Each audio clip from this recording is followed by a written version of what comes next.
Sa simula ng kwento, isang pamilyar na pagbati ang dumaloy patungo sa mga manunood. Isang paanyayang puno ng tuwa at inaasahan na para bang muling bumalik sila sa mundo ng batang Quiapo. Ang masiglang pagtanggap at panawagan ng suporta ay unti-unting nagbago tungo sa mabigat na tono.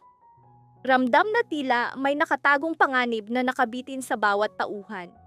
Sa gitna nito, dumating ang sandali ng pasya ni Tanggol. Sa kabila ng tahimik, ngunit malinaw na pag-aalinlangan ni Ramon, tinanggap ni Tanggol ang alok na tulong ni Rocky Boy. Si Ramon, sanay magbasa ng kilos at intensyon ng tao, ay palaging nakikita sa mga mata ni Rocky Boy ang malamig na kakaibang ningning, isang ngiti na hindi umaabot sa kaluluwa.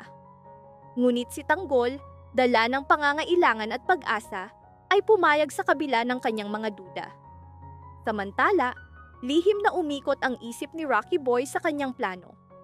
Nang makita niyang pumayag si Tanggol, ngumiti siya, hindi dahil sa tuwa, kundi dahil sa katiyakang madali niyang maimpluwensyahan si Tanggol.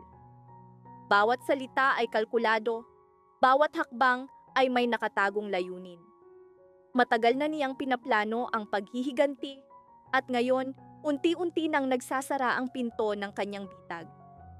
Para kay Rocky Boy, ang pinakasimpleng paraan ng paghihigante ay pagharapin si Tanggol at Miguelito. Sa ganoong paraan, sila mismo ang magwawasak sa isa't isa at mananatiling malinis ang kanyang mga kamay sa dugo.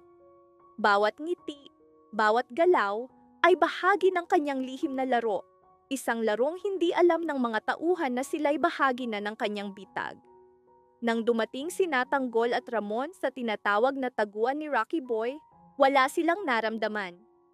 Sa labas, ordinaryo at payapa ang lugar, walang bakas ng panganib. Ngunit sa likod ng mga pader ay nakatago ang komplikadong sistema. Sa isang silid, nakaupo si Rocky Boy sa harap ng maraming monitor. Pinagmamasdan ang bawat hakbang ni Tanggol at Ramon. Bawat galaw, bawat tingin, bawat katahimikan ay kanyang sinusuri na para bang sila'y mga piyesa sa chess at ang huling galaw ay kanya lamang. Sa gitna ng pagmamasid, nagsimulang maghabi si Rocky Boy ng baluktot na kuwento. Ipininta niya si Miguelito bilang ugat ng lahat ng kanyang nakaraang sakit at pagkatalo. Sa kanyang mga salita, si Miguelito ang nagdala ng kahihiyan at pagkawasak sa kanyang buhay.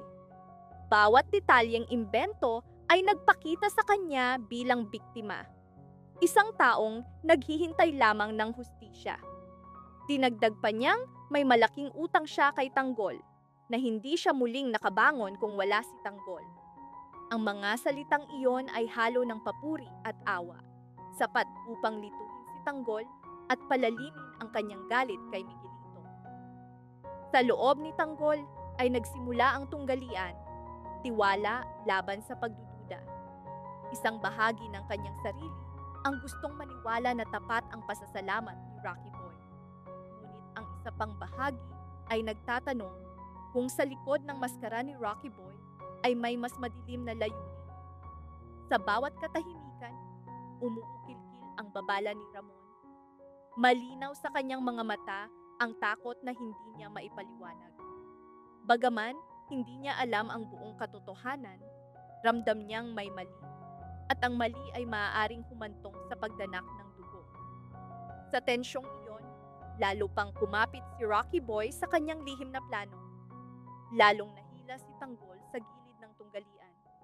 At si Ramon, tahimik na naghanda, sapagkat alam niyang darating ang oras na kailangan niyang pumili kung sino ang kanyang paninindigan at sino ang kanyang poprotektahan. Alam niyang sa kanilang mundo, bawat pasya ay may kapalit, at isang pagkakamali ay maaaring magdulot ng trahedyang hindi na mapipigilan. Mas lalo pang piniga ni Rocky Boy ang simpatya ni Tanggol. Mabagal ngunit matatag niyang sinabi na si Miguelito at ang mga gerero ay hindi ordinaryong kaaway. Sa bawat salita, ipinakita niya ang sarili bilang takot, sugatan, at handang isantabi ang galit para sa kaligtasan ng lahat. Sinabi niyang mas mabuting manahimik kaysa maghiganti dahil makapangyarihan at malupit ang kanilang mga kaaway. Ngunit hindi nagdala ng kapayapaan ang mga salitang iyon kay Tanggol. Sa halip, mas matinding apoy ang nagliyab sa kanyang dibdib. Para sa kanya, ang katahimikan ay katumbas ng pagsuko, at ang pagsuko ay pagtataksil sa dinanas ni Rocky Boy, at lalo na sa sakit na idinulot ni Miguelito. Pagkatapos ng katahimikan, mariin niyang ipinangako. Maghihiganti siya. Babayaran niya ang bawat kawalang katarungan na ginawa ni Miguelito kahit kapalit pa ang kanyang buhay. Patuloy ang palabas ni Rocky Boy. Pinalakas niya ang loob ni Tanggol, sinasabing ang presensya at tapang ni Tanggol ang nagbibigay lakas sa kanya. Sa bawat papuri, lalo niyang hinabi ang bitag, isang bitag na unti-unting tumitibay sa isip ni Tanggol. Ipinakita ni Rocky Boy ang sarili bilang kakampi, kaibigang laging handang sumuporta. Ngunit sa loob niya ay malamig na kalkulasyon, anino ng perpektong plano. Magkita tayo sa susunod na video. Mag-subscribe kayo lahat, i-like ang video, at manatiling nakaantabay. Sinabi niyang sabihin lamang ni Tanggol kung paano siya makakatulong, at nag-alok ng mga makapangyarihang armas at mahahabang riple para sa paghihiganti. Tahimik ang kanyang tinig, walang pag-aalinlangan. Ngunit sa kanyang mga matay kumikislap ang lihim na tuwa. Sa bawat hakbang, mas malapit siya sa tunay na layunin. Namangha ang mga kaibigan ni Tanggol sa mga armas ni Rocky Boy. Nagtanong sila, paano niya nakuha ang mga iyon? Saan niya ito nakuha? Sa sandaling iyon, muling nagsinungaling si Rocky Boy. Mariin niyang sinabi na negosyo ng kanilang pamilya iyon, lahat ay legal. May mga papeles, may mga koneksyon, may mga tagapagtanggol, may ilan na nag-alinlangan, ngunit dala ng galit at uhaw sa hustisya, itinabi nila ang pagdududa at naniwala. Kahit sa dibdib ni Tanggol ay may bahid ng hinala, ngunit napakalakas ng kanyang sumpa ng paghihiganti, kaya't hindi niya pinansin. Dumating ang araw, ang paghaharap ni Tanggol at Miguelito. Lumubha ang hangin. Para bang alam ng paligid ang nalalapit na pagdanak ng dugo at banggaan ng kapalaran. Nagtagpo ang kanilang mga mata, kumalat ang tensyon. At sa malayo, nakaupo sa kanyang kotse, lihim na pinagmamasdan ni Rocky Boy ang lahat.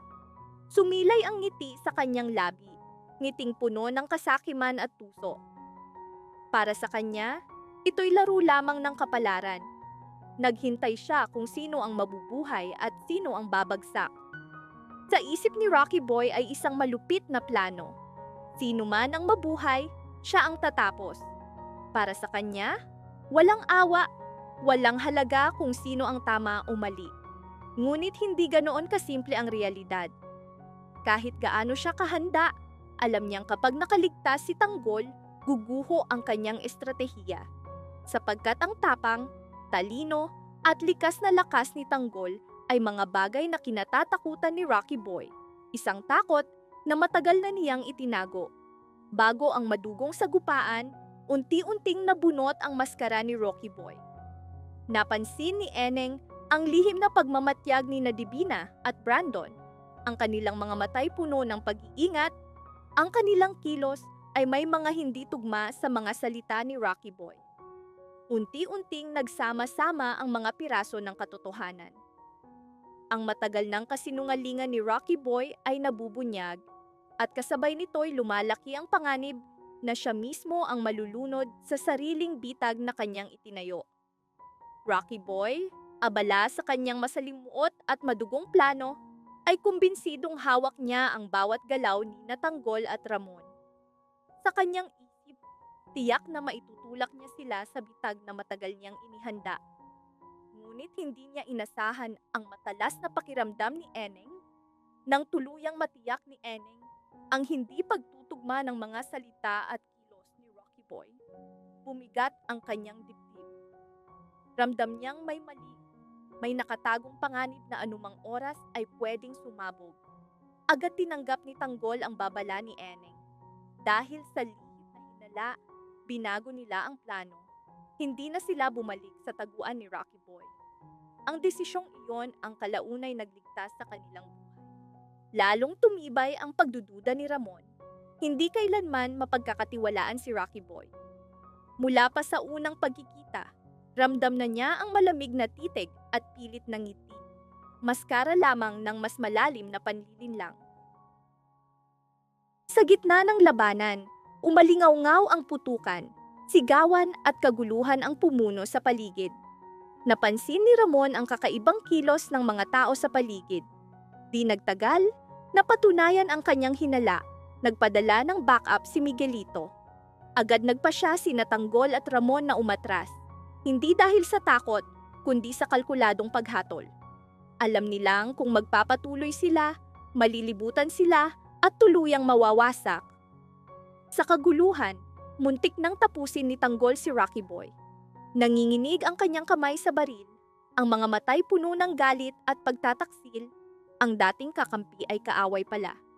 Ngunit sa huling sandali, nakita niya ang mga armadong tao sa paligid, nakatago sa dilim, tahimik na naghahanda.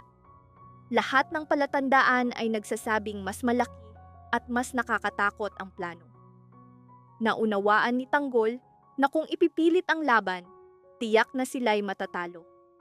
Lahat ay set up, bitag na matagal nang inihanda ni Rocky Boy upang wasakin sila. Habang umatras, mabigat ang puso ni Tanggol. Hindi lamang dahil hindi niya natapos si Rocky Boy, kundi dahil bumalik ang alaala. Ang lalaking minsang nagtangkang patayin si Punggay ay siya ring Rocky Boy. Dahan-dahang bumalik ang mga piraso ng nakaraan sa isip ni Tanggol. Sa wakas, malinaw na niyang naunawaan. Si Rocky Boy, anak ni Debina, ang ugat ng maraming trahedya at pagdanak ng dugo sa kanilang mundo.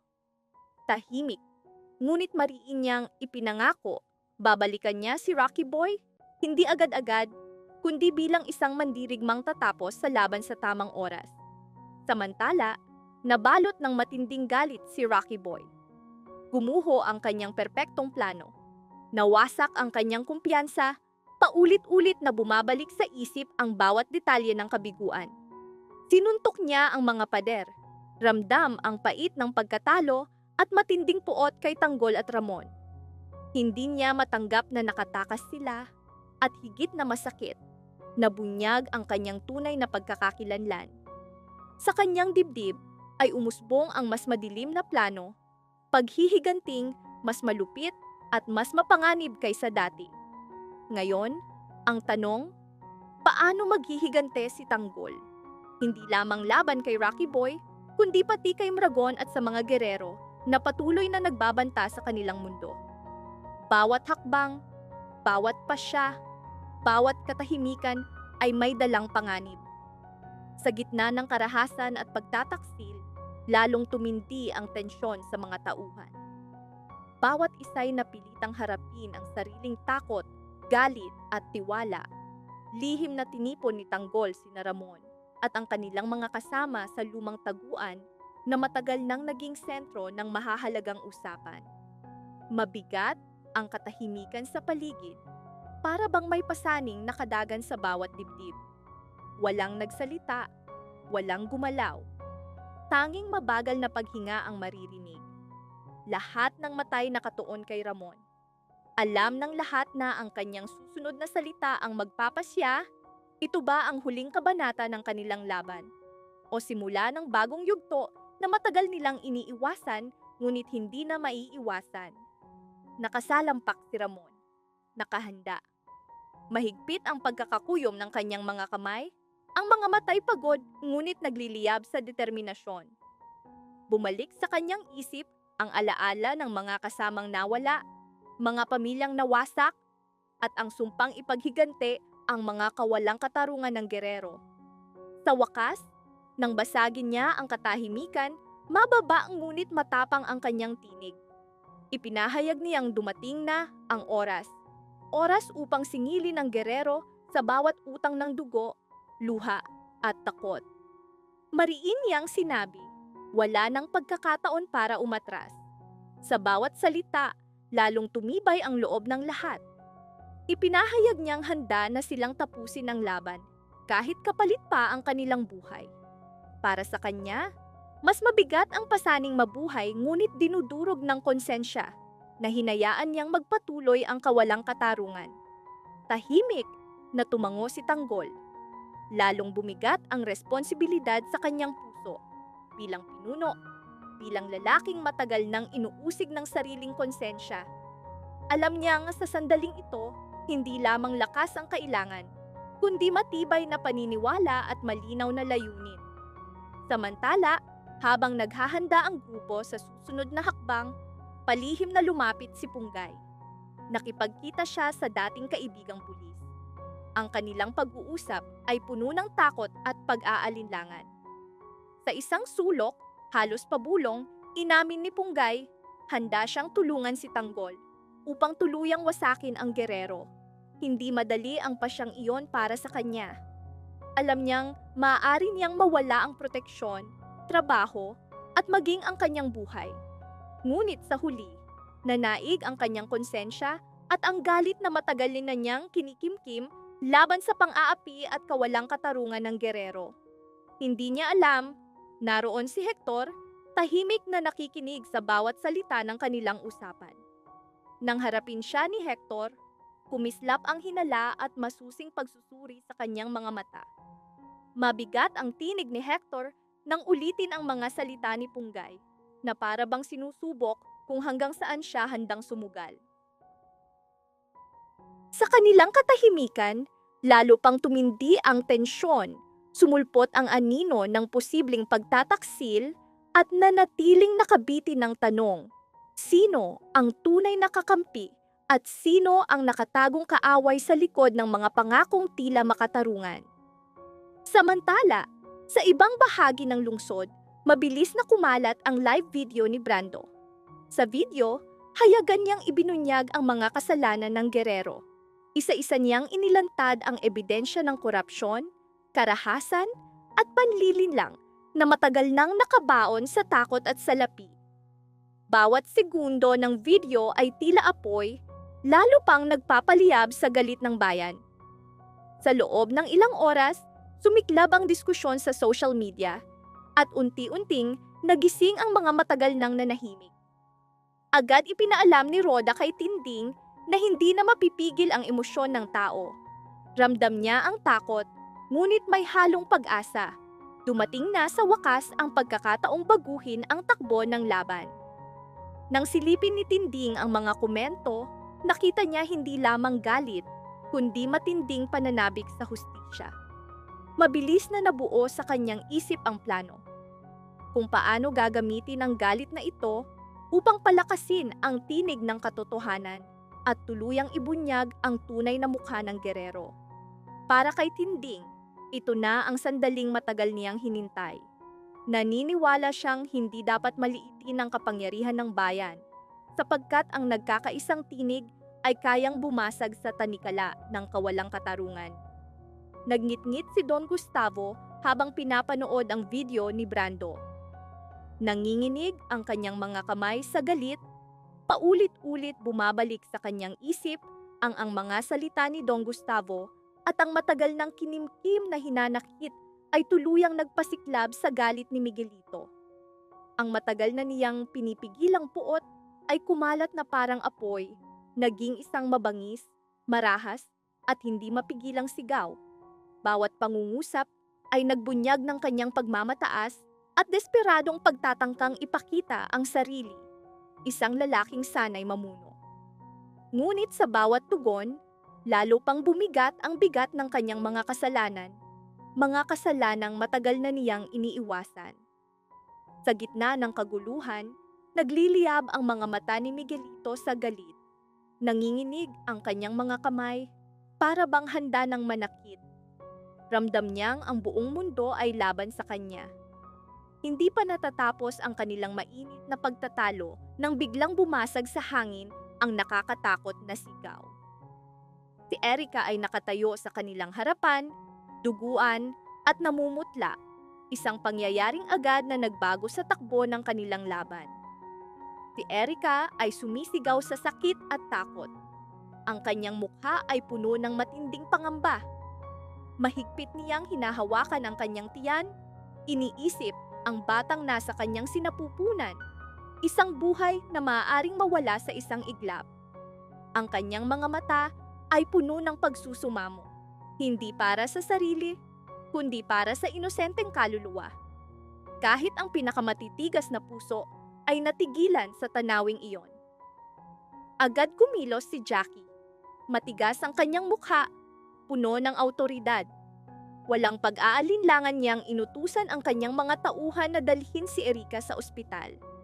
Bawat segundo ay mahalaga at alam ni Jackie na kahit kaunting pagkaantala ay maaaring magdulot ng hindi na maibabalik na trahedya. Mabilis na isinakay si Erica sa kotse, ang kanyang mga sigaw ng sakit ay umalingaw-ngaw. Ang tunog ng sirena ay naging tawag ng pag-asa, isang liwanag sa gitna ng dilim. Ngunit bago pa sila makarating sa kaligtasan, biglang huminto ang kanilang mundo. Isang kotse ang humarang sa kanilang daraanan, at bago pa sila makakilos, sumabog ang putukan. Walang babala, walang awa. Nabasag ang mga bintana ng kotse, lumipad ang mga bala na parang galit na espiritu. Nanginig ang lahat sa takot. May mga sumisigaw, may mga nagtago sa loob. Walang nakakaalam kung saan nanggagaling ang panganib o kung makakaligtas pa sila mula sa bitag ng kamatayan. Ilang sandali pa, sa gitna ng usok at putukan, lumitaw si Tanggol. Ang kanyang presensya ay bumasag sa dilim na parang kidlat. Walang pag-aalinlangan niyang itinaas ang kanyang armas at nagpaputok. Bawat paghilang ng gatilyo ay puno ng naipong galit. Matatag na pasya at mga taong sugat ng nakaraan. Para kay Tanggol, hindi ito ordinaryong laban. Ito'y personal, isang digmaan na hindi na niya muling tatakasan. Malamig ang mga mata ni Miguelito, ngunit sa loob niya'y naglalagablab ang apoy ng paghihiganti at hustisya. Alam niyang bawat putok ay lalo pang nagpapakomplikado sa sitwasyon, ngunit handa siyang akuin ang bigat ng pasya. Puno ng kayabangan at kumbinsidong, siya pa rin ang may kontrol, bumaba si Miguelito mula sa kotse. Kahit nasa panganib, puno ng pagmamataas ang kanyang tindig. Inutusan niya ang kanyang mga tauhan na sumali sa putukan, naniniwalang sapat na ang kanyang pangalan at kapangyarihan para sa tagumpay. Ngunit hindi niya alam, sa pagkakataong ito hindi na siya ang namumuno. Handa na sina Ramon at ang kanilang mga kasama, bawat isa'y may sugat ng nakaraan, bawat isa'y may sariling dahilan kung bakit hindi sila atras. Sa isang iglap, sumiklab ang matinding habulan, putukan at sagupaan. Bawat putok ay yumanig sa lupa, ang hangin ay napuno ng sigaw at pagdurusa. Sa gitna ng kaguluhan, sumisigaw si Miguelito sa galit. Paulit-ulit niyang ipinahayag na hindi siya kailanman susuko. Para sa kanya, ang mga Montenegro ang simbolo ng lahat ng kanyang pagkatalo, at si Tanggol ang mukha ng katotohanang kanyang kinamumuhian. Bawat sigaw ay nagbunyag ng takot na kanyang tinatago sa likod ng galit.